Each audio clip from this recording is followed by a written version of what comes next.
Од утре стапува во сила забраната за движење во шумите, соопшти од Министерството за земјоделство, шумарство и водостопанство. Од утре стапува на сила забраната за движење во шума и истата начелно е предвидено да трае до крајот на август, меѓутоа нели тоа може би да се смени во зависност од временските услови кои што би следеле во периодот кој што следи. Движењето во шума ќе биде дозволено со вадење на соодветни дозволи од подружницата на нашите шумски стопанства во градовите. Значи, оние кои што сакаат еве конкретно да движат на територијата на Штип, каде што покрива Штипската подружница, може да го направат тоа од 7 до 15 часот, секој ден освен сабота и недела, и да извадат соодветна дозвола за граѓанин, за група граѓани, каде што точно ќе треба да нотираат кој каде сака да оди, со која намера ќе оди.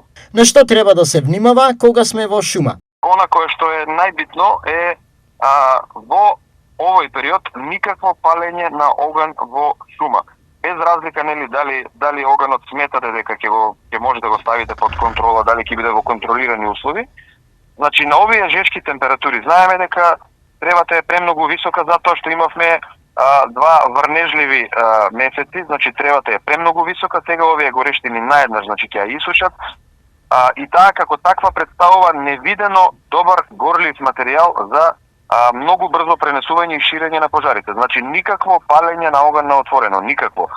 За непочитување на забраната за движење во шумите и шумските земјишта, предвидени се глоби од 1500 до 2000 евра во денарска противредност.